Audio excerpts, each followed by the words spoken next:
Welcome back, you beautiful people, to the Three Amigos podcast. We've got some hot out of the gate topic for you because we know one man in here is heated. One man in here was put ninth on a list that he thinks they deserve to be number one. But in reality, do they really even make the top 10? We are here to talk about it today.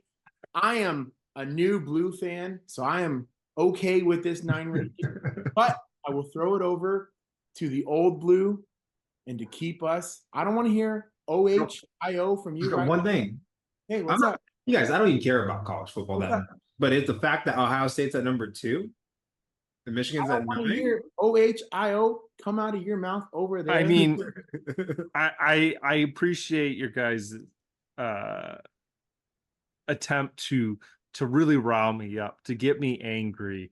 And I am angry about something specific with these rankings, but you have me all wrong. I am actually not bothered at all that Ohio State is number two. Well, what are we I am talking not. about, Chris? We are talking, of course, about the preseason top 25 in NCAA football. Let's explain it to the Yes, not know.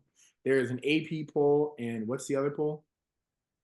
there's the coaches poll. I think the USA Today poll. Like, there's a few of them. But So the the one that AP matters is Is the right? AP poll until the college football playoff poll comes out. And Then that's the only one that I'm matters. just going to run through top 10 before I give it to you, and you can give us your honest opinion about if they did it right, if they did it wrong, being our college ball expert.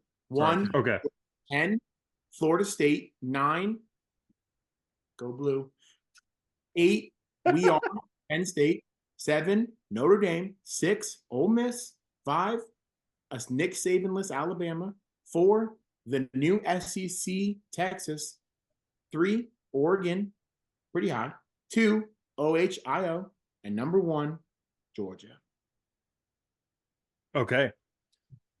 So, first of all, I started off. Now, I didn't see this list first, actually. I saw the Big Ten list.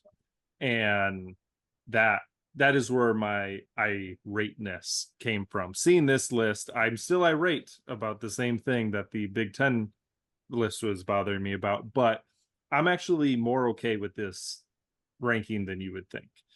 Georgia being number one, yeah, absolutely. I think they deserve to be in the playoff last year. What's his bucket back there? Beck, that's his name? Yeah, Beck, and they were still really damn good. Obviously, they lost in the SEC championship to Alabama, and I do think Alabama punched their ticket to the playoff with the last stretch of games they had. But I think Georgia still belonged in that top four. Yeah. I think it should have been Michigan, Georgia, Alabama, and probably Washington. Sorry, Texas fans. That's just what I would have gone with if I was the committee. No respect for the Big. So, well, sure.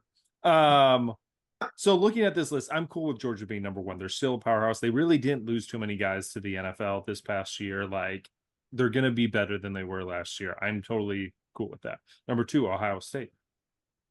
Hate them. But am I okay with them being number 2? Absolutely. For multiple reasons. One of which, I absolutely love when they're ranked higher than us and they're undefeated up until playing us. That just makes beating them even sweeter, for one. For 2, they actually even better. And number 2, they actually do deserve it. Their team is probably, if it's not one, it's 1B of the most talented team I've ever seen them have before. Their weakest point to me is their quarterback. They got rid of Kyle McCord after he lost to Michigan and whatnot, but they didn't really replace him with a stud. Ohio State fans will tell you they did, but that's just them drinking their own Kool-Aid, as any fan would. Will Howard is basically Kyle McCord. In fact, if I was to show you their stats last year, but not tell you their name and say, hey, who's the better quarterback? You're going to say Kyle McCord. He played before. He played at Kansas State. Okay. And so he transferred. Well, I think when they got rid of Kyle McCord, I thought I think they thought they were going to get a much more high profile quarterback in the transfer portal than they actually did. I felt like they had to settle for a Will Howard. But the rest of that team is stacked. Once again, they lost, I think, a few guys to the NFL, but they're still kept around a lot of that team. They're going to be, this is Ryan Day's best chance at beating Michigan and winning a national championship. Can't do it, get rid of it. Okay, well, Probably. Ohio State was beating up on Michigan for years before Harbaugh comes. So I just have to preface that because they were a long streaks where you guys weren't winning and you finally got winning. If you study the history of that rivalry, it's insane. It's that's how it is. It's just back and forth. It's eras of teams. So moving on to number 3, Oregon. Yes, obviously they're in the Big Ten now. Do I like that they're ranked higher than Michigan? Of course not. Do I understand it? Yes. So once again, they are a team that I think underachieved last year for their potential. I think they very easily could have won the Pac-12 and just didn't come through in those big games, especially against Washington. Even with the loss of Bo Nix and the loss of what was Troy, I think his last name was, or whatever his name was. Even with those 2 losses, they're going to be fine. I don't know them too well, so what's crazy to me is they totally took UW off the top 25. Period. I know they had a lot of changes and stuff, which makes sense, but they lost their coach, they basically lost. They're all last year. Yeah. So I mean, I get it, but that was crazy to me that they just wouldn't even crack the top 25. Yeah, I think they just lost too much talent and their head coach. That is okay, we don't know what they're going to be. Oregon, they kept their coach, obviously, Dan Lanning, and most of their players, they're going to be good. Yeah. Do I think they finish higher than Michigan? We'll see, but I'm okay with that.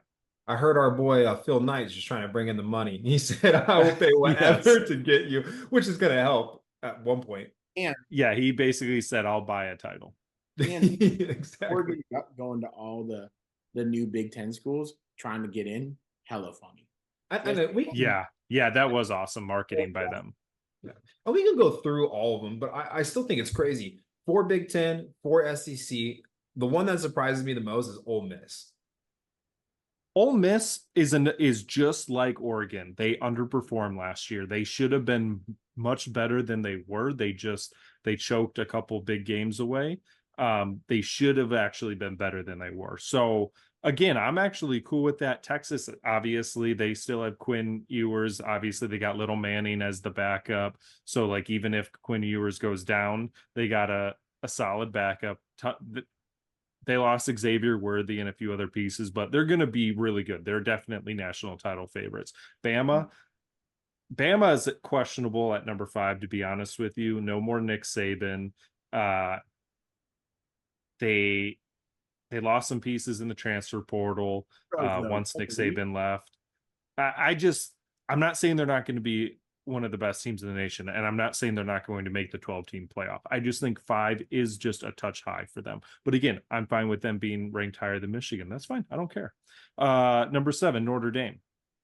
This does not surprise me at all because my entire life I've watched Notre Dame get overranked going into every fucking season. It is a joke how overinflated Notre Dame gets before every year. It's crazy. In fact, I would like to look up and see how often they finish higher than they were ranked going into the season, because it's not very often. McJam, get on that. Yeah, get on that shit. Get on that. Chris wants to know. Well, that's going to be a tough one to look up, so I don't expect it this episode, but maybe we'll follow up next episode. But here's where we go. Hold on, before you go, the one thing about Notre Dame too, I do agree with you on that. They play nobody. Yeah. Nobody. And then they have to go play, and maybe they do beat the 1 or 2 people that they do play. Whatever, maybe yes or no, they're still a good team regardless. Are they deserving to be in front of Penn State, Michigan, and Florida? It's do they deserve to be in the top 10? Maybe no. 10, but it's so hard because then they never can make it anywhere because they're in the independent league or whatever they're in, right? Whatever their league. They have their own conference. They don't even they're considered an independent, but they technically have a deal with the ACC because they wanted their basketball team to play the ACC a lot more for, more money and whatnot, because that's such a basketball conference. Yeah. But with that, they had to agree to a lot more football games. That's why Michigan and Notre Dame don't play every year anymore. That's why Ohio they play State a lot and more of Notre Dame like don't play every year. Louisville and stuff like that. They play more Yes. ACC teams, and they only on their schedule they only have 2 ranked teams they're playing against. They're starting off the year at Texas A&M, and then they play USC later in the season. Oh, and Florida. I'm so sorry. So 3 Florida State. And who knows if USC will even be ranked by the time they play. Yeah. So it's ridiculous. They get so much hype for nothing. And I hate to say it. I mean, they're a prestigious school, prestigious program with a lot of history, but lately, whatever. But this is where I'm actually really pissed off. What's up? They have touchdown Jesus on their side. You can't. They do have touchdown Jesus. No, and they're a big program. Like, they draw a ton of money. I get it. They draw a ton of money, but whatever. But this is where I'm super pissed off with this list, because what the fuck are these people thinking, putting Penn State ahead of Michigan? Yeah, did Michigan lose Jim Harbaugh? We did, but guess what? We replaced him with a guy that already beat Penn State, already beat Ohio State. Like, this isn't some questionable coach. This guy obviously knows what he's doing, and he was already known to be a great recruiter. So it's not like I expect a dip in recruiting because of this guy. Okay, talent-wise, yes, yeah, go on. Do you think though it's because it's kind of a similar situation in which they lost a lot of seniors? Like, I mean, you guys did lose quite a bit of people in this draft, right? Tons.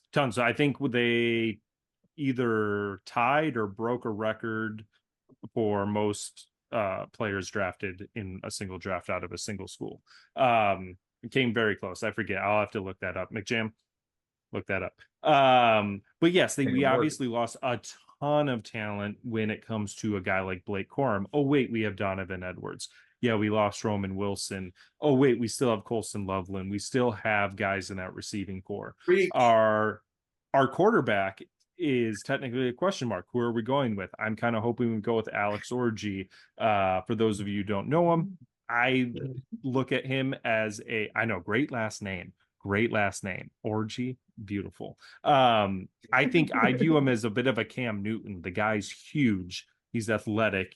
He can run. If he can just get really good with his accuracy, that's a next Cam Newton. And let's be honest, we didn't need a quarterback to beat Penn State because we ran it down their throat the entire second half. We only threw it one time. So, and our defense is still a stud. We still have Will Johnson, who is looked at as the most talented player coming into this year's draft. We still have a crazy great defensive line. Yeah. I'm not worried about the defense at all. The reason why people think Michigan's going to drop off is the talent gone from the offense, not the defense. So if we still have this crazy good defense and our offense still has a lot of pieces, why on earth would Penn State, who can't win a fucking big game to save their life? James Franklin is an absolute clown show of a fucking coach. He's a doofus out there on the sideline. He runs his mouth so much and then has to act like a little puppy dog every time he gets his fucking ass beat. Why would they be ranked ahead? Why? They don't deserve to be ranked ahead of Michigan. I do not care about any of those other schools being ranked ahead. And you guys know me. I've said this for years on this podcast now. These rankings don't actually matter. The ones that matter are the final week. But that actually bothers me that Penn State would even be considered to be on paper better than Michigan when they haven't done shit to deserve that. Where were we last year on the final week? Who's we? Remember, we were raising the trophy in the national title game. Yeah, we were. It was awesome. Putting Penn State ahead of Michigan in the rankings is a worse idea than having Jerry Sandusky be the entertainment at your kid's birthday party. Oh my God. We went there. Okay. We went from Orji, he's huge, to Sandusky to kids. It was a full cycle. And then last but not least, Florida State. We'll see what they can do this year. We'll see. They also lost a lot of people in the draft too, which is interesting. Like you said, I know this doesn't mean anything. I have to point this out because I think this is just so funny. Every year, Alex has had a new NCAA team that he's rooted for. It started off with Penn State. So over here, preach, amen. But yeah, 2 years ago, we have it recorded. Alex is a Penn State fan. I have Alex no. Alex is the epitome of a fair weather fan when it comes to college football. I'm gonna get Alex a Michigan national championship shirt. Don't buy him anything. I will Don't rep get it proudly. anything I will Michigan. rep it proudly. Hey, go blue. Blue till I bleed, baby. You have such the most random liked teams. Hey, I just don't understand it. what can I say? What can I say except you're welcome, as Dwayne The Rock Johnson said. And correct me if I'm wrong. Your teams are the San Antonio Spurs, the Pittsburgh Steelers, the New York Yankees, and now you're a fair weather fan with Michigan, yeah?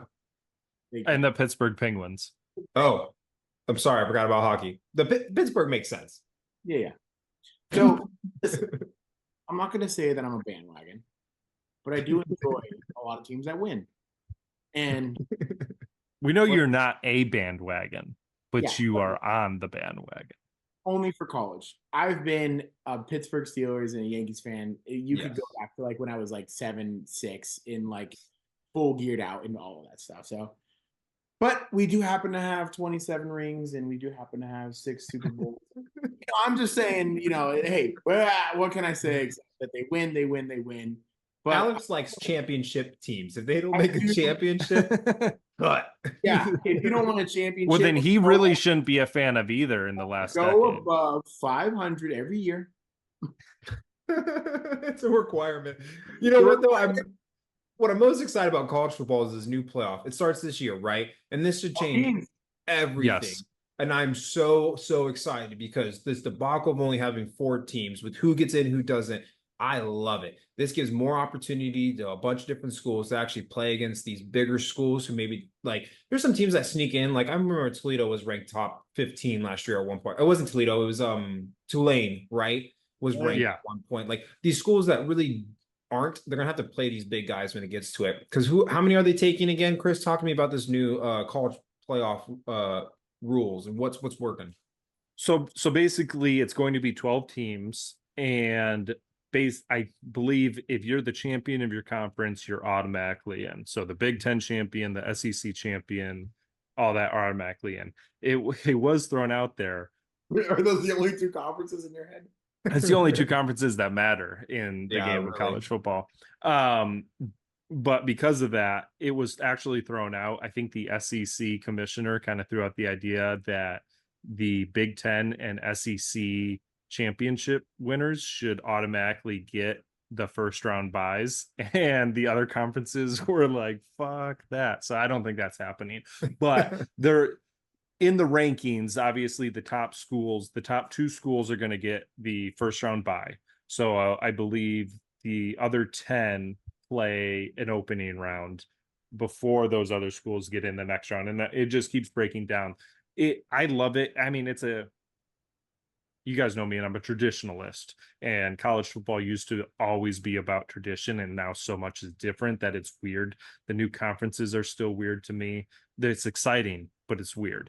This new playoff is exciting, but it's weird. And like the whole debacle of like teams 5 and 6 being upset that they weren't put in. Well, guess what? Now teams 13 and 14 are the new 5 and 6 of being like, we deserve to get in, we got screwed type of a deal. So trust me, there will always be teams who are going to cry that they didn't get in. And I think it's going to be really exciting, but I also think there's going to be some dud games. And not that there weren't dud games in the 4-game playoff either, but I think you're going to see that more often where a team probably exposes in the first round that they didn't actually belong there type of a deal. But I think it's going to be overall mostly exciting. And I mean, you guys know me, the more football, the better. So I'm all for this. And I think that would be cool to see some upsets on the opposite side, right? Like, absolutely. Hope so, right? Because I would love to see like a Tulane beat like a Notre Dame. Like, it'd be just hilarious. I'd crack up. The only thing I don't like is that now all the bowl games that are great are always going to be a part of it. They'll never be their kind of own thing. It's always just going to be a college football playoff game type of a deal. And so the bowl games that aren't a part of it are going to be weak as shit. Like in my NCAA game, I was so pissed. In my player mode, I was like a 4-star recruit. I didn't want to make myself elite. Where'd you go? But I wanted to go to a team that I still had a chance at winning a title with and playing soon. So I went to Auburn. And I had a great freshman year. I took over the starting position. I didn't lose until the second to last game against Texas A&M. It's okay. I had a bounce back win against Alabama. And then I lost in the SEC championship game against Texas. Both of my losses were in like quadruple overtime, mind you. Not only did I drop out of the playoff, I got put in the Texas Bowl against unranked Kansas. It was like, okay, if you're not in the playoff, you're playing in nothing. So that is also a video game, so maybe it's different in real life, but it's gonna be the same, guys. Come on. Yeah, all right. Well, because I went to Kentucky personally in one of mine. By the way, secret dope uniforms. They have some sick unis. But they do. I like the there's been checkerboard. times I lost like twice and still made it in. But it will be interesting, I think, too. Like, that's actually funny you guys lost 2 being in the SEC and didn't make it in, because I was SEC 2 being in Kentucky and I lost 2 and still made it in. Doesn't make any sense. I was pissed. I'm just better, I guess. No, I'm just kidding. Nah. But yes, I'm so excited for college football to get on the way. It's just, I love both, but you guys know me. There's a special place in my heart for college, and so I'm so excited for it to be back. When does week 0 start in Dublin? Oh, it does. It does start in Dublin this year with a Notre Dame game, which is actually pretty sick. That is pretty sick. Isn't it Florida State?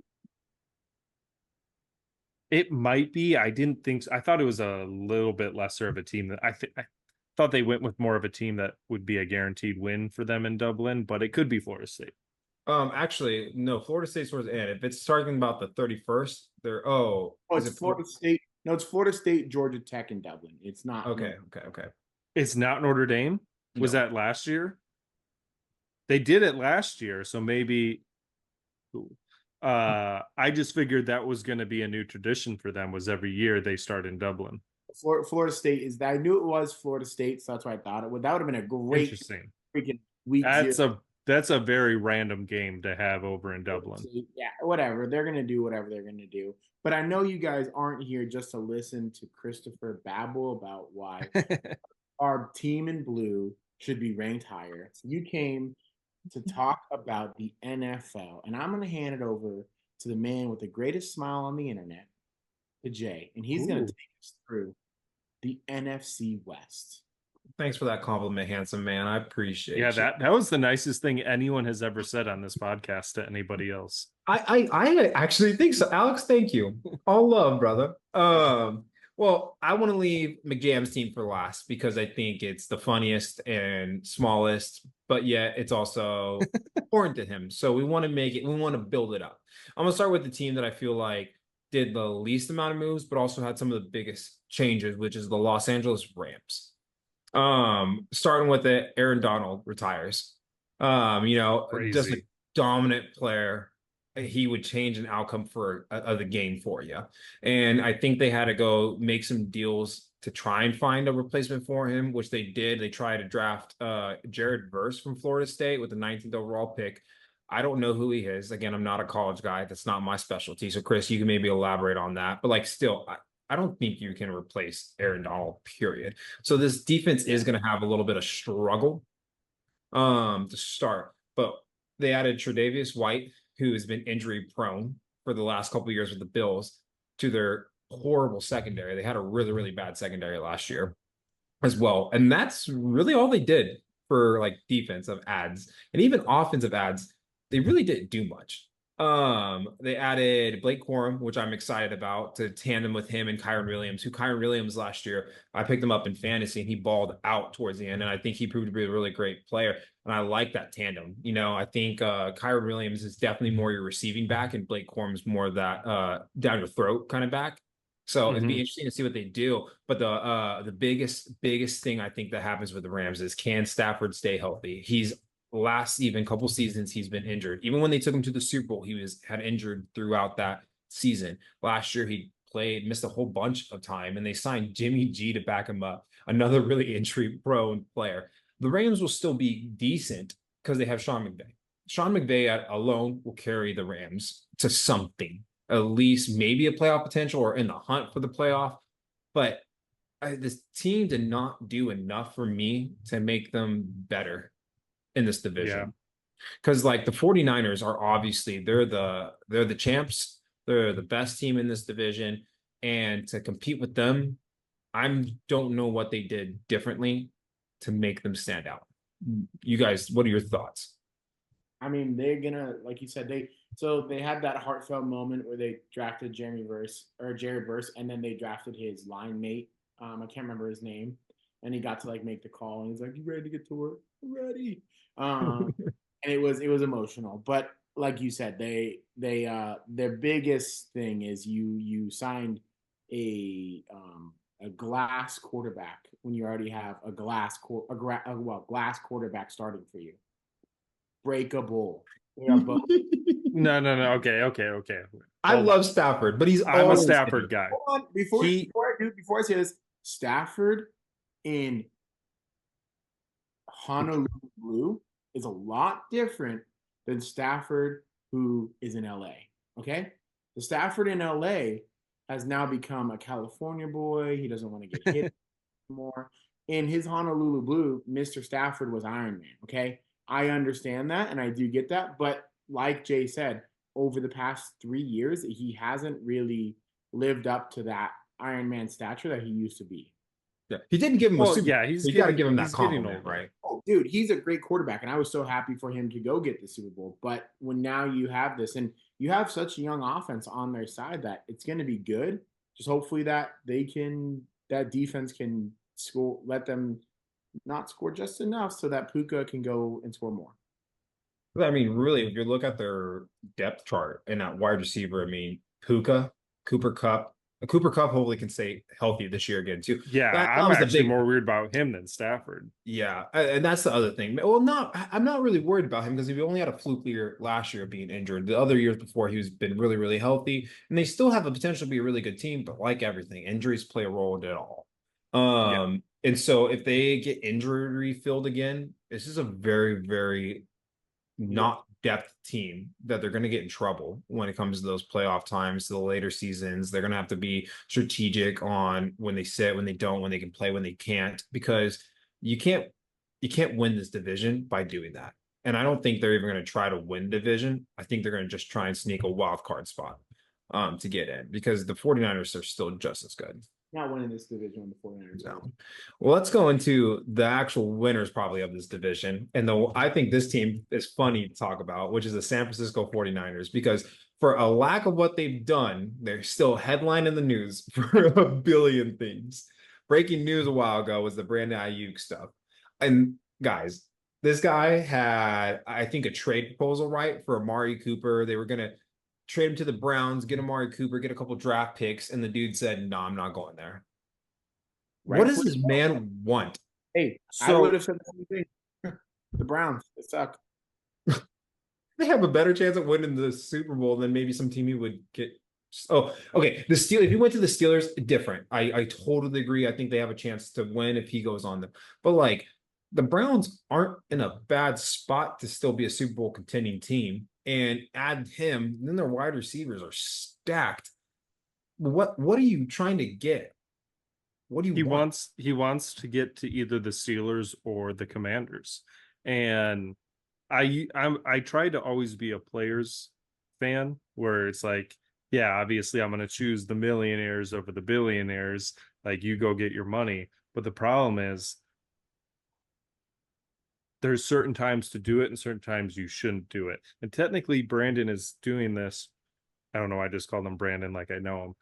Mr. Ayuk is doing this like he deserves it when he's had one good year. He still has 2 good years or 2 years that left on his contract. So it's like, yeah, you may have just come off a really good season, but like the couple years before then you weren't on anyone's radar like you were this past year. You were a guy there for sure. You played your role there for sure, but you became a bigger name, a bigger star just in this past year. And you still have 2 years left. Where So it's like whatever, but you want your big money? Fine, that's cool. You deserve it. Go for it. He was offered that with the Patriots. The Patriots also struck a deal before the Browns to acquire him. They had a deal that the 49ers were happy with what they were getting. So the 49ers were willing to trade him. Okay, now the contract. They were willing to pay him over 30 million a year to come and play for them. He denied it. He goes to them. So it's like, okay, dude, you whine and bitch about how you're deserving of all this money. You have a team who's willing to make you a top 3 receiver in the league when you arguably don't deserve that yet. And you're like, nah. So it's like you want your cake and to eat it too. You want your money and you want to be able to go wherever you want to go. And that's not how this works yet. You haven't gotten to that point where you're a free agent like that. And so I'm actually annoyed with him at this point. If I was a 49er fan, I'd be sick of him.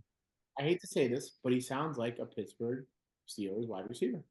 Yeah, total drama. A prima donna. Well, and the reason I think he even had a good year is because Debo had a lot of injuries.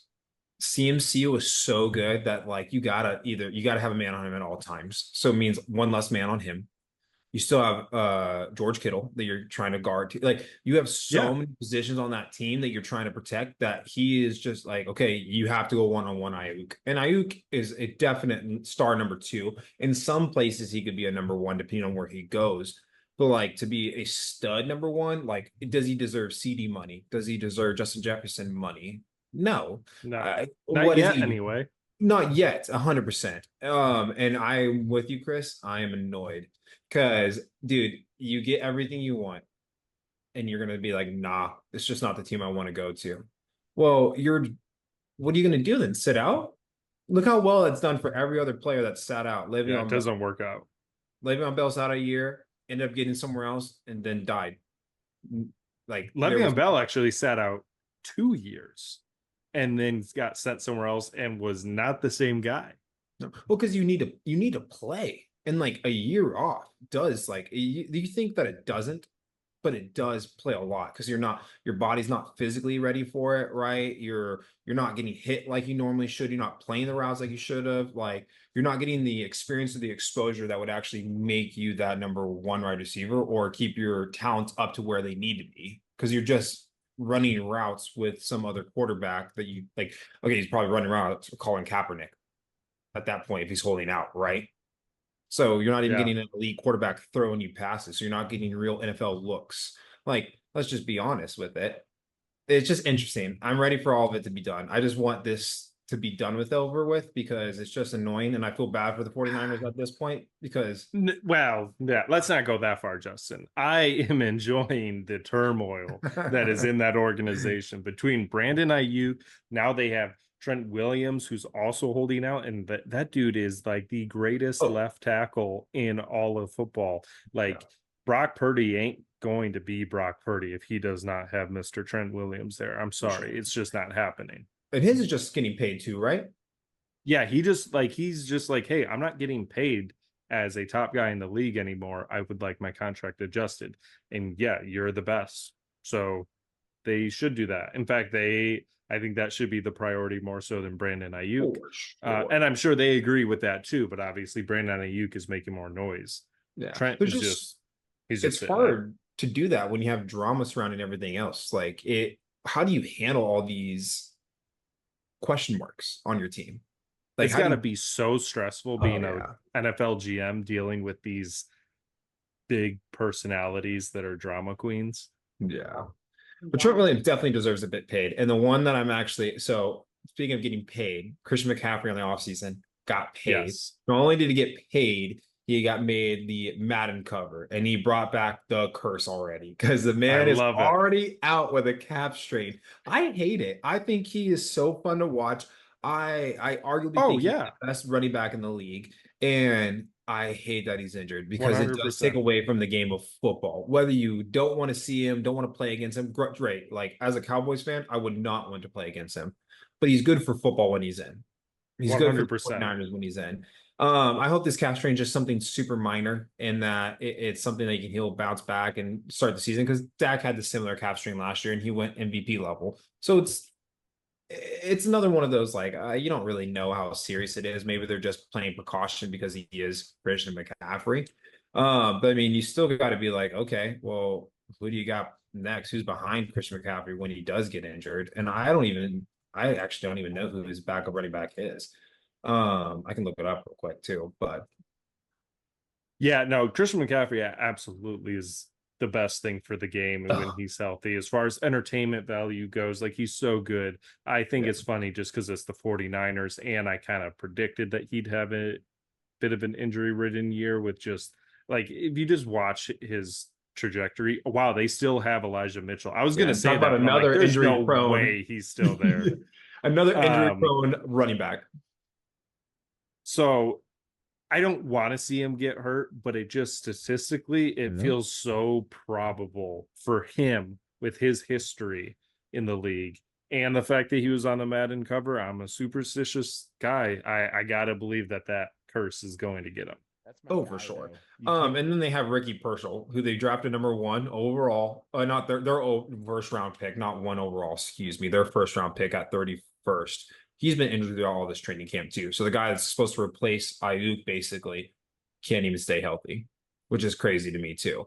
And on their defense, they had to let go of somebody because they have to pay all these people. And we talked about it last week, but Eric Armstead, a huge blow to their defensive line, where they went out and tried to get Leonard Floyd, who's been with the Bills the last couple of years, but he's a vet. Then they try to add Malik Collins, who I know he's a defensive tackle. I can't remember if he was a Cowboy, but I know he's played and he's been decent. He was on the Raiders, I think, last year. And then you just try and add people like this guy named Devondre. I don't know his last name, but he's a linebacker. He was with the Packers the last couple of years. He's been a vet, 8-year, but Greenlaw is still out with the Achilles tear. Like, right, he's not even back and healthy. So their defense kind of lost a little bit of that. But I still think they're a top 5 defense, even with these exits and injuries and trying to get people back. I mean, this team's still going to be scary good. I still don't think that the defense is the problem. It's all about the offense. It's like, what can Brock Purdy do? Can they figure out? And then even for the boys on the team, it's weird to have this tension in the room that your star player and left tackle isn't going to come in because he wants more money, rightfully so. But then also you have all this hype around Ayuk, and it's like, are you going to do that? And in the training camp, you don't need drama. You just need the team to get together and like actually learn how to play together again. Yeah. They may have like a slow start into something, right? Because of that, but they'll still be good. That's the hard part. They're still going to be good. And it depends on their schedule, who they play, that will really determine it. But like, I mean, they're clearly the winners of this division, hands down. We spent a lot of time talking about who we got next. Yes, moving on to, I guess, my hometown team where I live, Seattle, the Seahawks. The Seahawks actually made some crazy moves this offseason by releasing their big guy, Jamal Adams, and Quandre Diggs, who Quandre Diggs, I think 2 years ago, was a Pro Bowl cornerback. Yeah, crazy. I love Quandre Diggs. Yep. And he actually didn't do much last year. And Devon Witherspoon, who was their rookie last year, stepped up into that role. I believe, if I'm not mistaken, they have a new head coach as well. Yes. Mike McDonald, former defensive coordinator for the University of Michigan. This guy is so good. I'm so happy for him.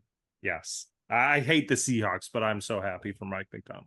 But if anything, like that's the perfect guy to have in the Seahawks. The Seahawks have always, like, yeah, they had some good offensive players. They still have a decent offense, but like they've always been a defense team. When they went to Super Bowls, they were a defensive team with the Legion of Boom.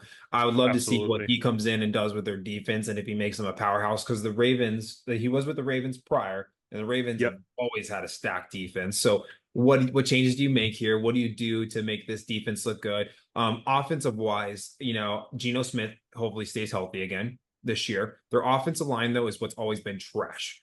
And they drafted an O lineman, and they picked up Connor Williams, who was with the Dolphins last year, but he's coming off an ACL tear, and then he was a previous Cowboy. So that's how I know him.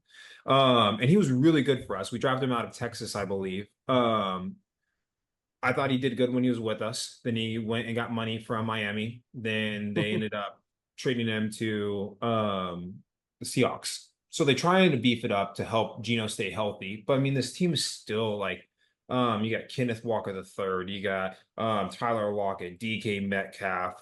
They have Jackson Charbonnet. Big Smith. What? Charbonnet in the backfield. Like they still have good talent to be around Another it. former Michigan guy. And the Seahawks will always play good. And when you're playing in Seattle, that's a hard stadium to play in because they are loud. 12th man, baby. Yeah. And it's I think this is so fun coming from Arizona where no one really cares about the Cardinals. Like McJam is one of a few. To be in a city that breathes or dies Seahawks, like they breathe or die Seahawk. Everything around when it's Seahawks season is the 12th man. You see it everywhere. And that's why their stadiums it's hard to play in. But even as they did this, they went and added PJ Walker. They also added another wide receiver quarterback, excuse me. I don't know why I said wide receiver. I'm trying to think about who it was too. Oh, I'm looking it up. All I know is if they have your guy from the Commanders, what's his name? The one from last year. Sam Howell. Yeah, Sam Howell. Let's go. Bench Gino, put Sam in. He ain't no. I've heard that he's looked bad throughout this training camp too. So all I know, hold on before we go on. All I know is that listen, the Seahawks are gonna be the Seahawks until they get Gino was a great bridge. They need to get someone else in there. I love Gino. I think he's awesome, but he's been around forever. They wrote him off and he just didn't write back, and he's still not writing back. He wants to make a playoff run. And I think if he stays healthy, he can. And I love his story and I like who he is as a quarterback. And I think even last year when they're playing, they didn't do bad. They just had no offensive line to keep anybody healthy. Like they were literally, and I think their defense also was really struggling at the line as well, like just through injuries. So again, we'll see. I like that DK Metcalf's a big baby. I think he's such a fun player to watch when he's playing good and healthy, and he's going to make noise. So you're always got to watch for him. Tyler Lockett is always a stud. It's someone you got to watch out for. And Kenneth Walker with that downhill run, like, dude, I love power backs. If I had to pick a type of running back that I love, don't get me wrong, the shiftiness is all cool, but when you can just run it down somebody's throat, that is like the best thing to watch. It's like you can't do anything to stop them. Why he loves Zeke so much. Yeah, it's why I loved Zeke so much. He is no longer that guy, but that's another thing. Other than that, with the Seahawks, they're again one of these teams that are up in the air. This division, to me, it's a front runner and some who knows, because the next team that we're talking about is the Arizona Cardinals. New year, new cards. Jonathan Gannon, who was last year when he was showing his thing, looked boring as all hell. He was horrible to watch. I think when he was trying to hype up his team, he looked awful. Like there was just no motivation behind him. He's just not that guy. He's not a Dan Campbell. He can't get your team hyped. He's not going to do that guy. Kyler Murray. He's a dork. He's a dork. Kyler Murray comes back for his first healthy season. Yeah. They went and drafted Marvin Harrison Jr. with the 4th overall pick. Beautiful. In the interim, they did lose Hollywood Brown. They lost Rondell Moore. They traded Rondell Moore for Desmond Ridder as a backup. And so the only other receiver they added besides Marvin Harrison Jr. is Zay Jones. So this offense to me is still, they're weak. This offense really depends on Kyler's health. They need Kyler healthy. Without a healthy Kyler, this offense ain't doing anything. But with a healthy Kyler comes a healthy O-line. And that was, again, a big question mark for them last year, the year before. It's what's always been a question mark. And they really didn't do anything to beef up their O-line. Not that I saw, not that I read, not that I mean, maybe some draft picks, but those draft picks to me, they're 50-50. Like you can't guarantee that this lineman's going to come in and be a stud for you guys right off the bat, right? And they didn't go for a top lineman that you can rely on more. They went for a Marvin Harrison Jr., and so they missed out on the top lineman. Yeah, I mean, that's totally understandable. But if you're not going to go and get the vets, then you need so it's like they're clearly taking a patient route. I don't think they expect to be very good this year either, but I think expect out of this year that Marvin Harrison and Kyler Murray develop a chemistry. I love that you said that, because that's exactly what I was thinking. They did not do anything to be a win now team. They were going to get some wins. They're going to sneak some good wins in here. But they're just can't rush it. No. They did. I liked, so they have your James Conner, right? Who I think he's not bad. He's decent. Then they went and added Trey Benson. I think they got him in like the 3rd or 4th round, which I thought was a steal because he was a pretty good back out of Florida State. And their defense, looking through them, they're just young and unproven. So really, when you're looking at the Cardinals, what do you expected them to do? I don't even see them. They barely break 500 in my eyes. If anything, they're at 500. Well, they can't be technically at 500, right? So they're either going to break it or they're going to be right 9-8 or under it. 8-9. Yeah. And so when I'm looking at this division, we can go sit here and rank it now because I don't have anything else to talk about the Cardinals. The 49ers are absolutely the clear front runners. Then you have the Rams, Cardinals, and Seahawks that you got to kind of place in there. I personally would put the Rams at number 2 because they're just Sean McVay. I can't count him out for anything. And then I'm going to put the Seahawks at 3 and the Cardinals at 4. But I think 2 through 4 can also always shift. But that's my personal opinion of how I think the season's going to go. Okay, I'll go next. And I actually do agree with you. The only thing I will switch potentially is I think there's actually a really good chance that Seattle takes that second spot over the Rams. But Okay. just for this initial pick, let's say everybody stays healthy, I'll go with that with the Rams. Place number 2. Just 2 quick things that I think are very interesting. For one, I'm actually going to defend the Cardinals fan base here a little bit and say that this whole 12th man Seahawks shit didn't exist before 2012. It took Marshawn Lynch and the Legion of Boom for that fan base to actually show up on the map. And now they exist. Now you see Seattle jerseys everywhere. But before that, they were fucking nothing without their stadium that is designed to acoustically send the sound back so they sound louder than they are. Fake bullshit pussies. Seattle bitches. They actually went to a Super Bowl with Matt Hasselbeck and Sean Alexander, and I promise you, the fan base was not what it is today. That fan base did not show up until the Legion of Boom. Trust me, if Seattle was always a good sports fan base, the Sonics would still be there. They're not. They decided to like sports in the last 10 years when they're not hugging trees and whatever. Seattle's just a weird ass town. I think it's going to be 49ers, the Seattle Seahawks, the Rams, and then the Cardinals. Sure. Okay. I'm going to switch it up. I just think that the Seahawks are going to do something. It's always nice to get a new coach. It could go good or bad, but I still believe, I know Gino is old and stuff like that, but I still believe in him for another year or two to like really do something with them. And their wide receiver core is absolutely dominant. Yeah. If they all show up and play, their running back core is like insane. Their defense is going to be, hopefully with this new guy, will be something, but, maybe they'll be hugging some trees and getting some wins, according to Christopher over there. It is a weird Seattle pussies. Whoa, Christopher. Oh, I'm sorry. It's just a soft. It's a soft place. I'm with you, brother. McJam. I want to know how you feel about the fact that there's not a Cardinals fan on this earth that is currently capable of purchasing a Marvin Harrison Jr. jersey, because he is still holding out from signing all of that ordeal with the NFLPA and Fanatics and all that. I mean, it sucks. As soon as that whole thing is sorted out, that's the next jersey I'm buying. But on another note, I think y'all are very wrong. Cardinals are going to come in second. So we got the 49ers, Cardinals, Rams, and then the Seahawks. At least he was realistic.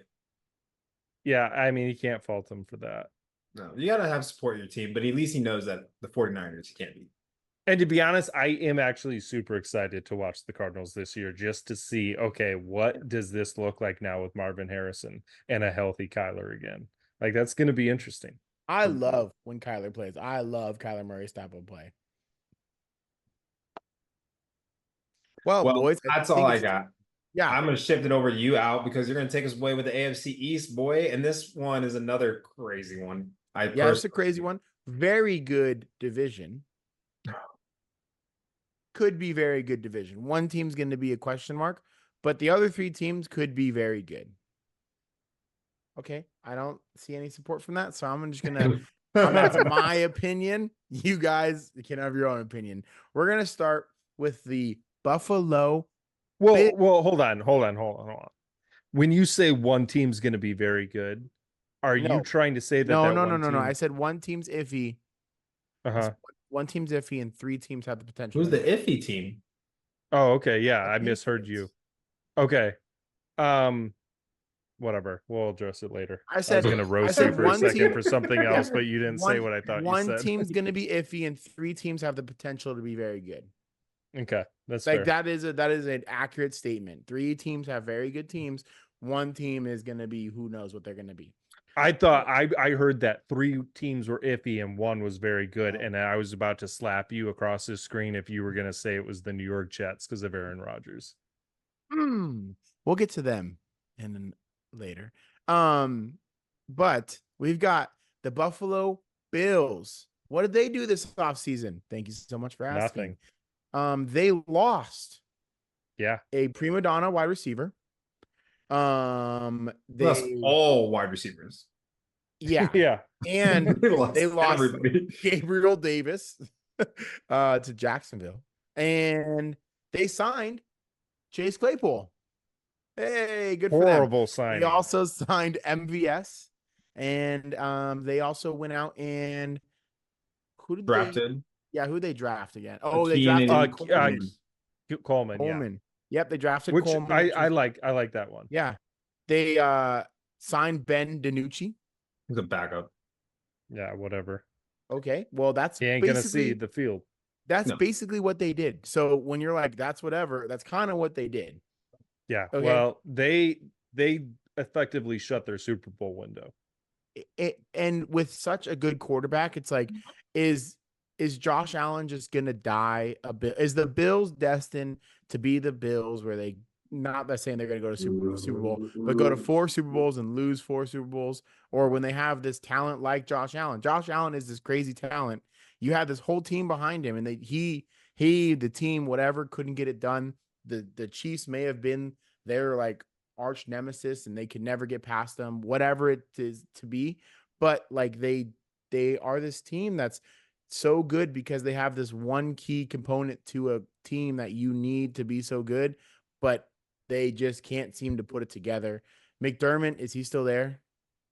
Not after yes, but not after this year. Yeah, that's what I was saying. So it's like again, is this maybe just the last stitch effort? Maybe he'll do something crazy. They have Dalton Kincaid, and it's just gonna be like that's what it Average. is. That's what they're gonna have to use him and Coleman, and like that's all you got. Really. No, I think MVS might be decent. He was great with Mahomes. yeah. So I'm gonna assume he's gonna be pretty good with Josh Allen too. But when you say that your MVS becomes technically their number one, I know Coleman's probably their number one, and I'm guessing Jay is gonna say he wasn't that great with Patrick Mahomes. Is that what you're gonna say? Okay, put a timeout. Let's talk about MVS. Okay. Yes. What made him great to be with Mahomes? Because all I saw last season was him drop clutch balls that would make him win games. Yes. Right. Yes. And yeah, he did the year something before enough though. to win a Super Bowl. Oh, I ain't talking about the year before. I understand. About I understand. It comes in rotation, right? And he missed big primetime opportunities to make him that number one wide receiver. He ain't a number one. He'll be the number one on this team technically, because Keenan Coleman will eventually take it over, but like he needs to be, he's going to be the number one because he's the most proven out of all of them. But I still don't like he could be a number 2 or 3 in other places. You put him on the Lions, he's at 3. Yeah, easily. No, Right? you're right. Yeah, if he's positioned as the number one, you're right. That's not good. That's not. I'm guessing Coleman is probably positioned as the number one. You don't draft a wide receiver in the first round to not put him at number one, but it's like, yeah. So it's like Coleman probably is the number one, but when you're looking in that wide receiver room, it's like, that MVS is, in Josh Allen's eyes, MVS is the one that has the reps, that has the like the talent per se, just being in the league for as long as he's been in, to have the backing to say, okay, if I throw it to MVS, I know he's been in these situations, I know he'll catch him. Coleman is one of those, okay, cool, he's a really good wide receiver, and he did really, really good, but it's like he's never played against, when you have to line up on the opposite side of Ladarius Sneed or on the opposite side of Trayvon Diggs. It's like that's a very different opposite side than a random cornerback in the CFB. Like it's like it's Well, not a Yeah. And I didn't put this on there, Alex. That's my bad, brother. But like they also lost key positions on their defense. Like I know Jordan They Poyer has had not been been. healthy for years, but he's Yeah. not there anymore. He's gone. Tre'Davious White, who was their stud cornerback, is gone. Right? Like this whole like you, Chris, you said it best. Their Super Bowl window closed. It's gone. Yeah. Like truthfully, like I mean, they'll still be contenders because of who they have. Maybe this team is exactly the Bills when they went to all these Super Bowls. They're not good enough to make it and make it done. And I feel bad because I really do like Josh Allen. But we always compare Josh Allen to like a Brett Favre, right? He's just a Yes. gunslinger. Like he's not the Or most Dan Marino. the Dan Marino, right? Like 100%. He's going to be a great quarterback for years to come. But I hope one day he gets the job done because I like that he wasn't really drafted going in or wasn't really scouted coming out of high school. Then he goes to Wyoming, proves himself, gets in the first round to the Bills. He's been looking good with the Bills, but his play style, he would have to really clean up what he does in order for them to be Super Bowl contending teams. And that defense is going to have to just step up. Like they're going to rely heavily on these semi-good wide receivers and Dalton Kincaid, who's a second-year tight end, and Dawson Knox. Like his tight ends are literally going to be his saving grace. He's going to have to just drop the ball off. And running back, dude, I forgot I don't even know who their freaking running backs are. They should have Frank Gore Jr. in the draft now. awesome. Frank Gore Jr. We love that.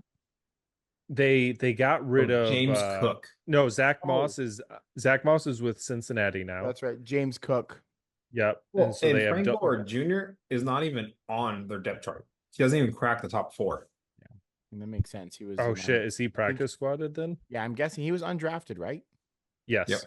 So it's like, yeah. So like they're gonna be what they're gonna be. Josh Allen could be finding his time in Buffalo coming to an end in the next couple of years. Okay, I don't know this guy, but Khalil Shakir. You guys know who that name is? No. He is also one of their wide receivers. And then I forgot about this guy, Curtis Samuel, also signed with them. Oh, Curtis. Yeah, I'm not worried about him. But still, like, I mean, you're looking at all these players, they're decent wide receivers. They're all 2s and 3s. Coleman's just gonna have to find his big boy pants right away and step up into that role because I love Coleman. I loved watching him at Florida State. I love what Coleman can do, and he's going to be a good receiver. But is he going to be able to be that number one? I think that's the big question: is what are they going to be able to do with a unproven wide receiver room and Josh Allen, and can they step up into the next phase of what this division's going to be? Because I think you have your division winner and the next team we're going to talk about, and the Miami Dolphins. They got the deal done with Tua. So much money. Crazy. The 4th highest paid quarterback. $212 million. He's making $53.1 million a year. And this dude almost died. This dude was dead on the football field. Crazy. He played the next week. Yeah, but he had a healthy season this past year. Yeah, I mean, definitely. What did they do with it? Yeah, that's what I'm saying. Nothing. And then like it's not like he's gonna stay healthy every single year. Like Tua's due for he's another Christian McCaffrey where it's like it's just time, it's a matter of time. Yep. But they beefed up their O-line. But they lost. Then they lose their big guard to somebody. I forgot, but they lost one of their big guards to somebody. They gave an extension to Jalen Waddle, which is awesome. And Tyreek. Tyreek is Tyreek. It's, he's going to be the absolute best wide receiver in the game, probably, because he's proven that over and over again. They sign OBJ.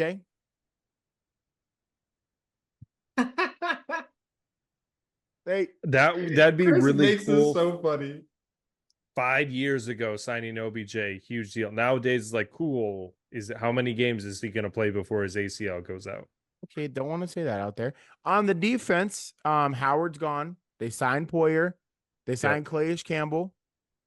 Big boy. And then they got Chop Robinson. So their line is going to be crazy. Their line is going to go crazy. Why did they release Xavier Howard? Because I remember him being like one of the best corners in the league. He must have either wanted too much money, was taking too much cap space, or maybe they released him so they could pay for all these players. But like, do you guys understand the reasoning? Maybe he wasn't as good as what I thought last year, but he used to be like a stud. No, I'm gonna guess it's money. I'm gonna guess it's, hey, we have so much to pay on the offense and different, like just a But he cap hasn't been picked casualty. up. Really? Is he No. injured that we don't know about? No. I looked up so much trying to figure out where he was at. He's unsigned. He's a free agent right now. Just off in How the old is he now, though? oh dude, I don't know. 18.5 million in cap space. That's literally what they use to pay Jalen Waddle and Tua. Yeah. That's it right there.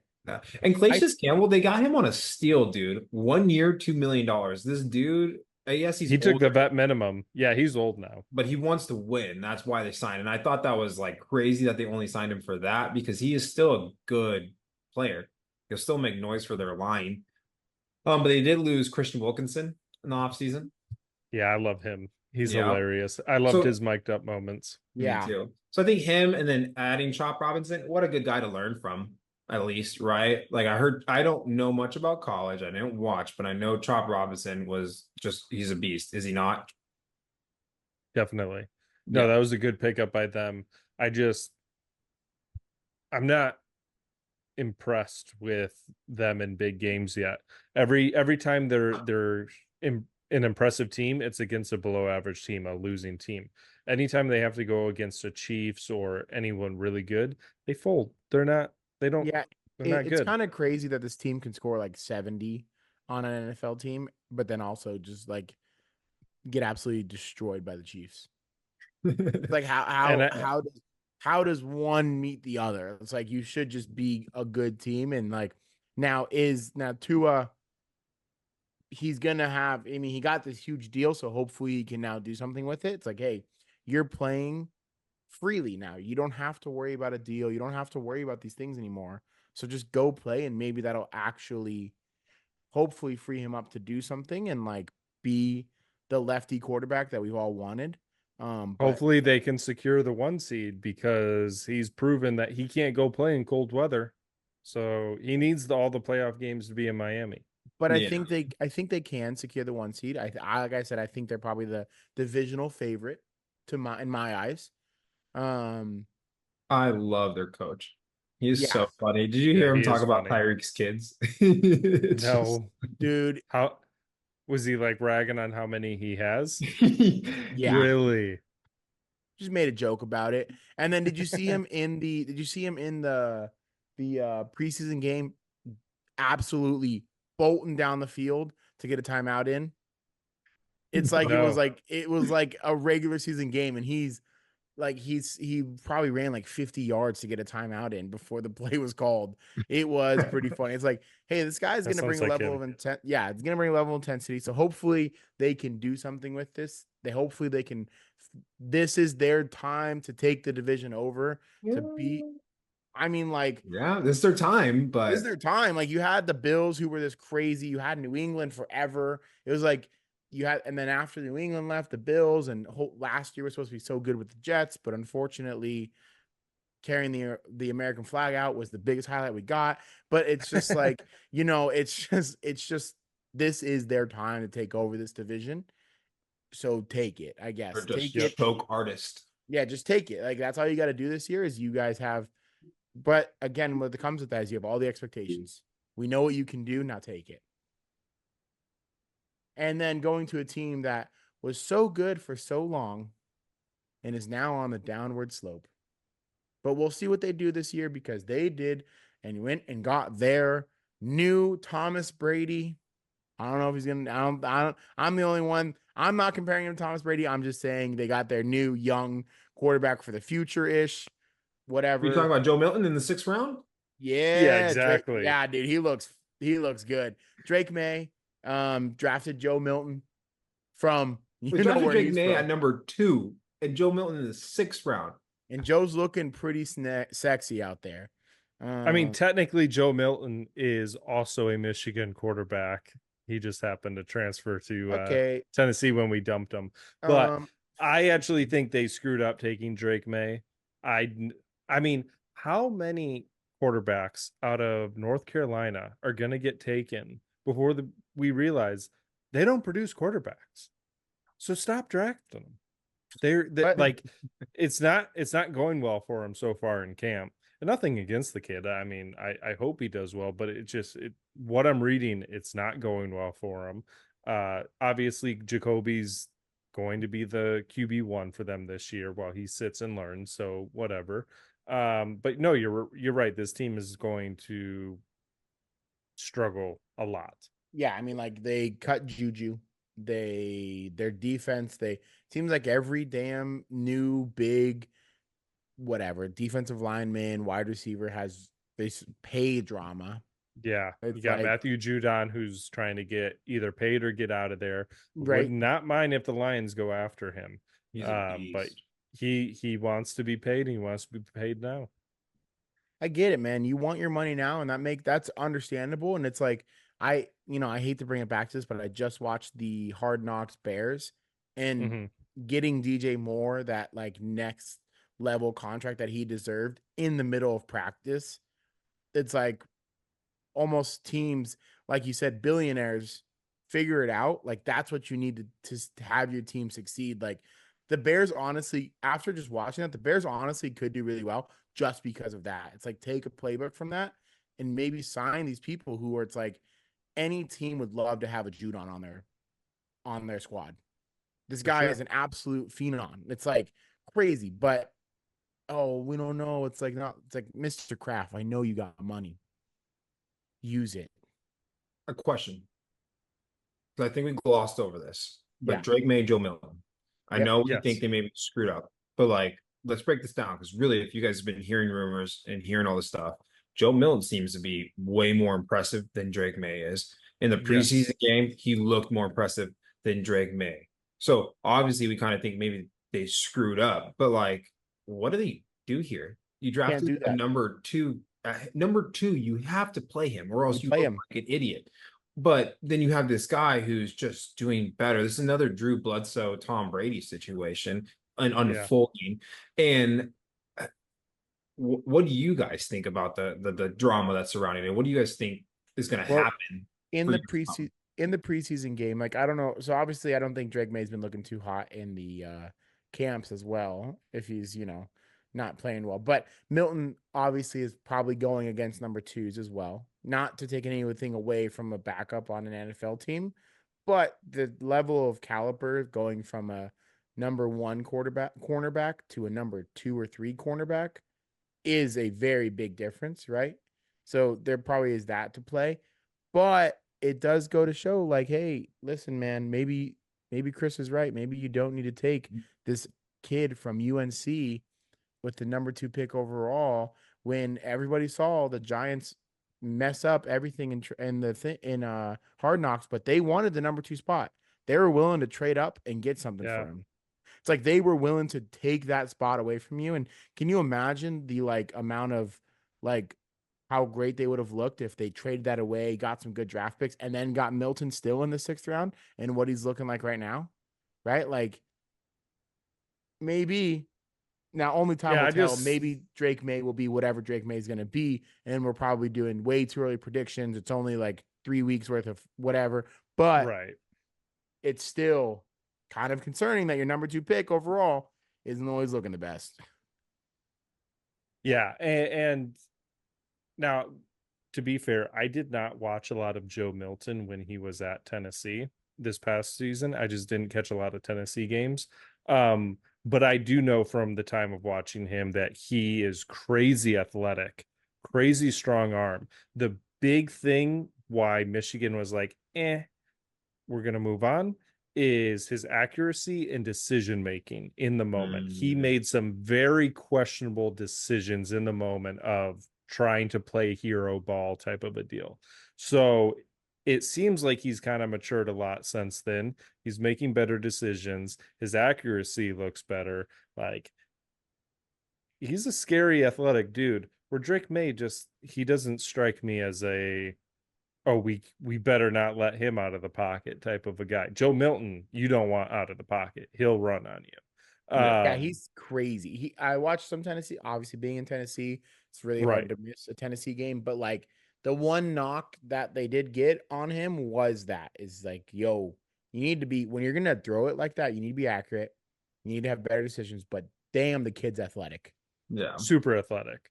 And this New England team's wide receiver room is kind of like the Bills. They went and got Jalen Polk from UW to try and Yep. add some depth to it. They have Kendrick Bourne and Demario Douglas. That's right. I don't even know him, but like still, there's no true number one wide receiver on this team. And like this could be like a N'Keal Harry Yeah. who knows how good Polk does, but they don't have a history of drafting good receivers. I mean, they do as like later rounds, like a Julie Edelman. What the heck's this other guy? This other white guy's name. Amendola. Thank you. But like, what do you? I just don't see. They could use the number 2 to get Marvin Harrison Jr. Yeah.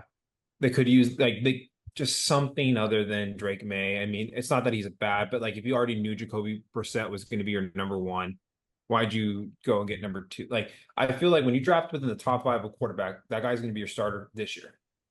Should be.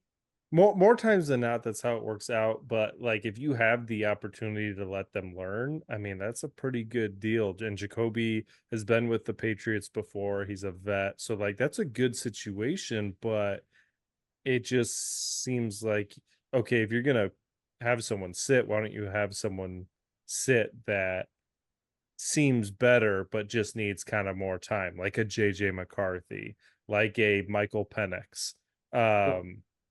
Oh, And didn't trade they draft back. Drake? Wait, my bad. Hold on. They drafted Drake May at number 3, right? Yes. Yeah, Okay, number 3. I said 2. That's my bad. They No, it's drafted okay. him at number. They drafted him at number 3, but it's like, yeah. I mean, I guess you get caught in the quarterback frenzy, or maybe they really thought that Drake May is the next guy. And we're actually missing They the probably biggest did. thing of this all. You guys, Bill Belichick is no longer a Patriot, and Jared Mayo is their new Jared coach. Mayo is their new Gerard guy. Mayo. Gerard, Jared Mayo. It's Gerard. not Jared. His name's Jared Mayo, baby. He's a former It's Gerard, Patriot Alex. linebacker. I Super love Jared cool. Mayo. I hate you. I love a good jar of mayo. I'm super hyped for him. I think he's going to bring a different personality to that team because he's different from Bill Belichick. Obviously, he learned both as a player and as a young coach under him, so I'm sure they share a lot of tendencies with certain things, but he is obviously much different. You see that he's bringing in games for them to play in the locker rooms more so than they used to have in different shit. So he's bringing his own culture to the team. That's going to be fun. But yeah, I think obviously it's safe to say this is easily going to be the team that should finish last in the division. Like a rebuilding team for them, right? Yeah. They're not looking to win this year. And they know that. And if they do win, good for them. But if they don't, they know that they have another year or two where they can figure something out. And obviously, you're going to take this big decline. Bill Belichick, you lose your however many years he was there. 6 Super Bowl winning 23, 24. Yeah. Win 6 Super Bowls. It's like obviously like you're gonna take a decline after that. Kind of like Alabama. They're gonna be good or bad, but it's just like it's brand new culture. It's a whole new thing in that building. Talking about the next team though. Oh boy. JETS, Jets, baby. Yeah. And they have the reconstructed Achilles man himself, Aaron Rodgers, baby. Coming back. Hopefully he can do more than 3.5 plays. And then they dropped off Zach Wilson to the Broncos. I don't know why the Broncos said, let's do that, but good for them, I guess. They unfortunately took big man up front from Dallas, Mr. Smith. Hopefully he can help that Achilles from hopefully he doesn't tear an Achilles, and hopefully he can stop another Achilles tear from Mr. Rodgers. They beefed up their wide receivers with Mike Williams. I don't know if that's a beef up. He's good if he stays healthy. It is if he stays healthy, right? It's a lot of this healthy talk with this team. Talk about a wild scenario with Hassan Reddick. I don't know what's going on. That's weird. Interesting. We'll get to that later. They re-signed CJ Mosley. And let's talk about the thing I want to talk about the most. I'll get to Alec, you're reading the half of it. You're not even reading the rest of it. So not only did they get Tyron and Solomon Smith on the Thomas. offensive line, they used their first round pick. I don't even know. I can't say this dude's name at all. Bashunu. That's all I know his last name, but his first name. Where they really needed to beef their O line. And I think they went and tried to get pieces to do that. Because they need to protect that Achilles. Yeah, And I'm so stoked to see what they do this year with Aaron Rodgers because they didn't really get that chance last year. And I'm still on the hype train with Alex about Aaron Rodgers and the Jets because I just think this is the team to beat 110% in this division. And their defense is so fucking scary good. And then you sign players like CJ Mosley again and Solomon Thomas, who again is a beast on the line. This Hassan Reddick we'll get to because I know you're like, WTF is going on here. We'll get to that one. But I want to talk about the Aaron Rodgers. I know how are you feeling? I know Jay and I are feeling great. And I think that we're thinking he's gonna be good. But I would love to hear what the Aaron Rodgers hater fan club would love to hear about or we'd love to hear what you say. Cooked. Okay, that's all he'll say. Thank you for the statement. Yeah, I think you're right. I think beefing up the tackles. Hopefully, this guy from Penn State can be good. Hopefully, Mike Williams with already who their wide receiver core is going to be good, right? Garrett Wilson is it's their already, young stud. Okay, they have Garrett Wilson, Alan Lazar, Mike Williams, Xavier Gibson. I know that name, and he was decent last year for them. Then at running back, they have Breece Hall, who is when healthy is a beast. But then they also 100%. got Brandon Allen, who was, I believe, did he lead the NCAA in rushing last year? If I'm not mistaken. He might have, but it may have been because where's he from? It may have been Wisconsin. He might have, but I do not remember that. Cool. Well, yeah, like there's a lot of offensive weapons on this team. Like Jay said, their defense was so scary last year. Yeah. That I can't imagine it's going to change much this year. No, and he did not lead the league. No. I'm sorry. Okay, hey, it's okay. That's why we fact check. No. You know, we forgive you.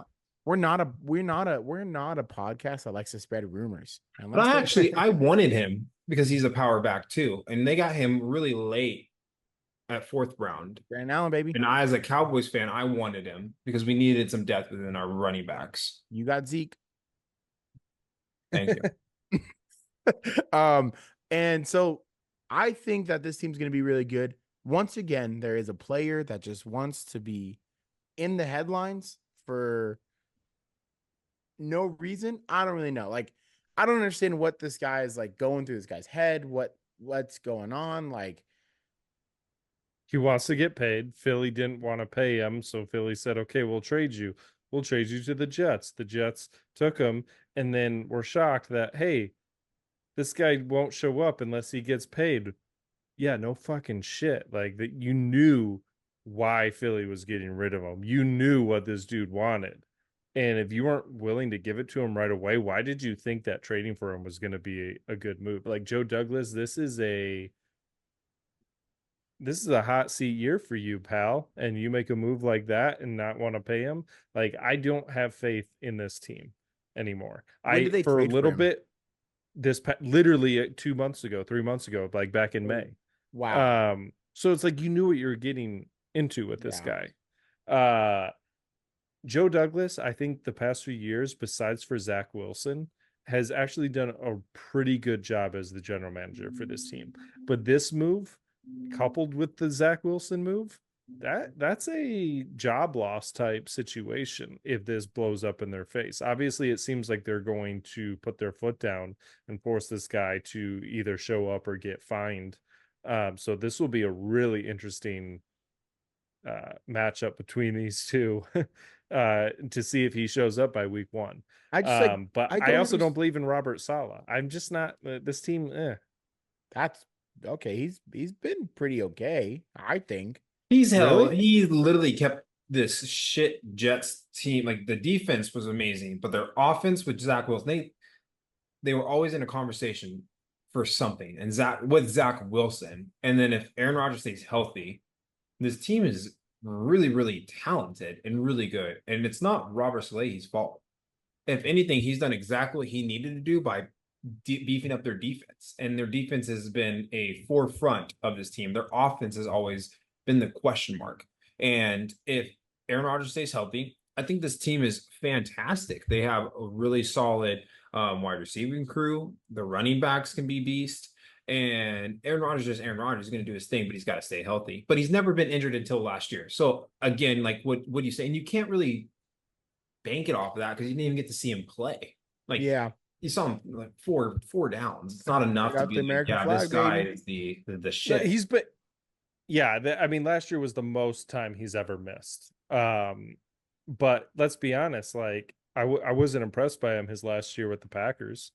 Lions bitch slapped him twice in that year, sent him home, kept him from the playoffs. Like I'm just like, he's older now. That Achilles is a major injury. Him and Robert Saleh do not have a good relationship, which we just witnessed this past offseason by how Robert Saleh handled his unexcused absence with the media. He could have handled that in 100 different ways that would have been better, but he chose to handle it in a more direct way that kind of pointed to the fact that those two are not exactly on the same page. Didn't he take time off this offseason as well?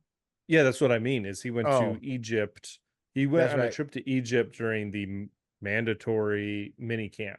He was there for the OTAs, was not there for the mandatory mini camp, and Robert Saleh did not really cover for him. He basically kind of outed him to the media for that. It was like, yeah, I get it, but at the same time, if you knew he was going to do that, why didn't you just have a better response for the media so this didn't turn into a bigger story? So I just think, and on top of that, he has been a horrible offensive game manager as a head coach. Like, yes, I agree with you, Justin. Hands down, great defensive guy. That defense is great. He runs them great. But when it comes to a game managing aspect on offense, rough sailing for them. Who's their And offensive coordinator? currently it is the guy from Denver who got fired after Russell Wilson's first year. Yeah, it's the guy from the Packers previously. Yes. What the fuck's his name? Oh, that's going to drive me made fun of him last crazy. year. Nathaniel Hackett. Yes. Oh, Thank that's you. right. Nathaniel Hackett. That's why So Denver he's there took because of him. Aaron Rodgers. And so I don't know. Like, this team absolutely has so much talent. They're so deep. I mean, we saw how good they were without Rodgers last year. Yeah, thank you, McJam. Rodgers did confirm that he was fined over $50,000 a day, by the way, for going to Egypt. Well, I mean, he's got money, so I mean, do what you want, big dog. He's going on a he spiritual ain't journey hurting. to make sure that his Achilles is healed, and he, the year before he went in solidarity. He went to the cabin. But how are you? I was going to Egypt, soaking it up in some pools and some of the oases to give God healing powers to his Achilles. How are you going to end the season, though, and say this team needs to care more about winning? This team needs to really focus and go all in, and then be like, yeah, I'm going to dip out on mandatory mini camp and go to Egypt. Like, you're talking out of both sides of your mouth at that point, which he is very known to do. He's the fucking big mouth over there. Sorry, I'm just, I'm clearly You're an Aaron Rodgers hater. It's cool. What we do with Chris, what's funny is we don't really care for Kirk here. It's all agreeable. You're the only one. Alex, I actually stand up for Kirk. I stand up for Kirk. There has been times where you have ridiculed him too. But like we, on the other hand, have consistently actually really liked this Aaron Rodgers move. And you're just an Aaron Rodgers hater. And I think it's because he's a Packer. If he wasn't a Packer, would this change your mind and your decisions on this? No, because I absolutely hate any time people want to compare him to Tom Brady when he can't even sniff Tom Brady's jockstrap when it comes to being a success in the NFL. First of all, he has at least one, if not two more MVPs than he actually deserves. And he only has one ring, which, by the way, yes, obviously is crazy. I'm not saying he's not a Hall of Famer, by the way. First ballot Hall of Famer, no doubt. But I hate when he gets compared to a guy like Tom Brady, to a guy like Peyton Manning, where yes, he may have unreal talent, but he is not the same leader. He is not the same football IQ as those guys. He's Oh, just not. Football He's IQ, just I not. would take back. Well, football IQ, yeah, I don't know yeah. about that one. I I take would Okay, that. if that's the case, then how come he can go 13-3 and then come playoff time when these teams bring out their A game, they bring everything to you. He looks like absolute shit. I don't think that's necessarily always been the case. And in comparing, if you're going to compare, I agree with you with the comparison to Tom Brady. It's really Yes. hard to compare anybody to Tom Brady because just what he did, how many Super Bowl he has, it's hard to do it. But comparing him to Peyton Manning, I actually find that kind of realistic because it really wasn't until Peyton went to the Broncos to get a second ring, which is basically what Aaron's trying to do with the Jets. And it was, I believe, his second year Peyton was with the Broncos where he won his Super Bowl. Yeah, he made it the Super Bowl year before, but he played the whole season. So like Peyton Manning actually is a pretty realistic comparison. I would say maybe the IQ is a little different. They're just different players and play styles. I do think Aaron Rodgers looks a lot more. His arm strength's a lot healthier than what Peyton Manning was. I think Peyton Manning had to Yeah, adjust. he didn't have the broken neck. Yeah, so like I understand what you're talking about, and you're just a Tom Brady I'm a lover. hater. I'm a hater. You're a hater, and it's okay. I'm And we actually, you absolutely know an what? Aaron Rodgers It's so hater. funny that we know this because I think since I've met you, you've heard conspiracies. There's been this about Aaron Rodgers. We can hear it all. But I do compare, I would Some of them say, I can't share on here. yeah. I do say that he is comparable to a Peyton Manning, just between the statistics, the MVPs, the Super Bowl rings, and no one knocks Peyton Manning for being anything else than great because of who he was. He just couldn't get the job done against Tom Brady. He'd get same situation when it came to playing these teams. He couldn't get the job done, which is basically where Aaron kind of is too. And the problem I feel like is you're comparing him when he was on the Packers, where the Packers, yes, they had great season. There have been some times where they should have went further and just didn't. But they also played really great teams like the Legion of Boom. They played the Panthers when they were 2015 Panthers were crazy stacked, crazy good. And it's hard, but they also never did anything to like go out and get a wide receiver number one for him. They never did anything to make sure that everything around him was a supporting cast, where he's now with the Jets. And I feel like the Jets have tried to do a lot to give him the supporting cast. And we haven't seen enough of him yet to really see what he could do with the Jets. He's still going to be good. He's still Aaron Rodgers. Trust me, I want him to stay healthy all year because you're absolutely right. Talent wise, receiver wise, this is the best he's ever had it. So I want him to go out there and show that he ain't fucking shit. He ain't what people have been making him out to be. I'm gonna laugh so hard. Yeah. I don't think this is gonna happen, but I'm gonna laugh so hard that if it ends up being the Lions and the Jets in the Super Bowl and Aaron Rodgers beats the Lions in the Super Bowl, I will laugh so hard because of how much shit you talk about. I don't actually think that's a possibility on one side. I don't think the Jets are gonna be a Super Bowl contending team. I do think the Lions could be. Now, if the Jets play well, they could be, but first real season with Aaron Rodgers with all these guys, like, you know what I mean? It's gonna be a little bit of a workaround, and we can see what happens. But like I said, I will laugh so hard if it comes That down would be awful. to the Lions Jets, and then the Jets end up beating the Lions in the Super Bowl, and only because of Aaron Rodgers. Like it would just be so funny. And I got to reference something you said, Alex, real quick. Let me get into these rankings. I do think the Jets are a Super Bowl contending team. Defense wins championships, and they have one of the best defenses in the league. Okay. They're arguably a top 3 defense. No one can deny that. So just alone, that's going to make them be Super Bowl contenders. And if Aaron Rodgers actually plays to Aaron Rodgers level, they'll be Super Bowl contenders. Now, with that said, I definitely do think this team takes the number 1 spot for me in this division, hands down. I think it goes Miami, Bills, and then the Patriots. For me, I love Miami. I think they're exciting to watch. But they just always find a way to fucking choke. They can never actually get the deal done. So I feel like if Aaron Rodgers stays healthy, the Jets are going to win it on their division. And like you said, too, he can't play in cold games. So he's got to go during those crunch times, he's got to go up to the north. He's got to go to the Bills that are freezing ass cold, the Patriots who are freezing ass cold, and New York who's freezing ass cold. The 2 teams he plays twice a year, but the 3 teams he plays twice a year, they're mainly in cold places. It just depends on when they play and timing. Right. Then if they're strategic, they did they went on road games during the early parts of the season and then did home games the later part of the season. Now that's not up to the Dolphins, but I just think they are more talented and stacked, and their defense will overwhelm the Dolphins because, yeah, they have all those wide receivers, but they got a Sauce Gardner. They just got such a stud defense, and all it takes is one hit to his head to be out. Uncalled for. Uncalled for. That was all right, Alex. What are your rankings for I'm this going division? Like I said before, I'm going Miami. I just think it's their time to win this division. I just do. I don't know why. Then I'm going Jets, and then I'm going Bills, and then Patriots. Okay. I'm gonna go Miami.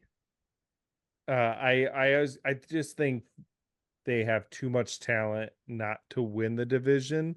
Now, whether what they do in the playoffs, that's another thing. But Miami wins it. Then I think the Bills actually they come in second. And then probably the Patriots. And then Aaron Rodgers and the shitty ass New York Jets are going to actually realistically I actually put the Jets third, Patriots last. Patriots I just don't think they the stand Bills, any chance. This is again me being an Aaron Rodgers hater. I'm going to say that him and Robert Saleh choke every big game away. Anything that matters, they don't know how to play in those conditions, so they're not going to come up big when it counts. And so I'll put them third. Okay. I just want to talk shit about Aaron Rodgers. I could sit here for another hour and talk shit about Aaron Rodgers. And McJam will be asleep if you do that. So he probably is right now. Yeah, we don't know because we can't see him. So with that, any last comment before I close this out, boys?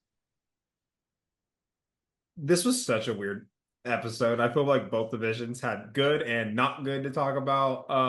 But I just appreciate you guys being here. I love getting Chris riled up to the end of the episode. He wants to leave so bad, and this is where I feel Chris's face is like, turn this shit off. I'm done.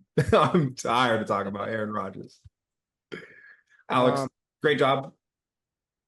Thank you. I read okay sometimes.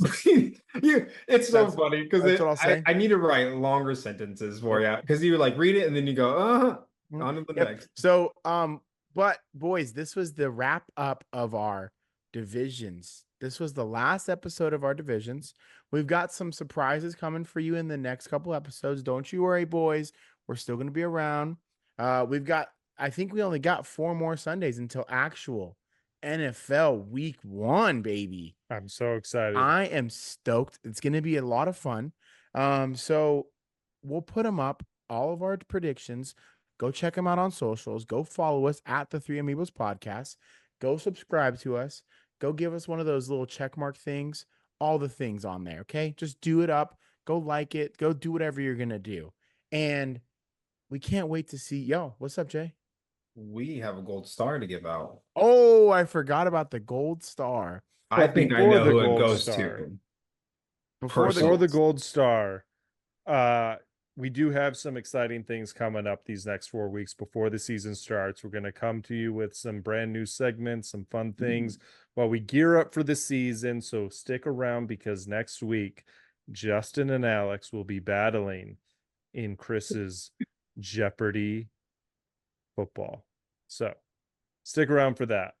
Hey, if it's trivia about anything, I might not be that good at it. So I might take the L, but that's okay. That's okay because you'll be like, what team went to the Super Bowl in 2015? And I'll be like, the New England Patriots. Well, you already lost because you don't understand Jeopardy, because Jeopardy is the opposite. Who is I Aaron would not Rodgers? Ask you a question. I would tell Aaron you the Rodgers? Answer. Thank you. Now, McJam, jump on and give us our gold star. We need a gold and a silver star. What? All right. I promise. So one of you is completely out of this. I think we all know who that is, but it was a tie between two of you. And then just with the ending there with the Aaron Rodgers slander, it just can't go to Chris. So the golden star is going to be Justin today. That's fair. Justin, you did an absolute Man, phenomenal I job. am outnumbered 3-1 with this Aaron Rodgers stuff on here. Yes, sir. Yeah, the gold star, I think, goes to the gold smile. Thank you so much for having that thing. Wow. You were really trying to get in Justin's pants in this episode. He already has been, so it's okay. I have been, and I'm not gonna say when. But other than that, boys, thank you so much for coming out. Thank you so much for listening to this podcast. Thank you so much for all the love and support that we see and don't see, but it's okay. And if you want to show us, please do. We would love to see you guys. Other than that, boys, I got nothing else for us. I cannot wait for 4 weeks from now. I cannot wait to see if I know how to play Jeopardy next week. And other than that, boys, I got nothing for you. Peace, love, and positivity. See you guys next week. Later, guys. Love it. See you guys.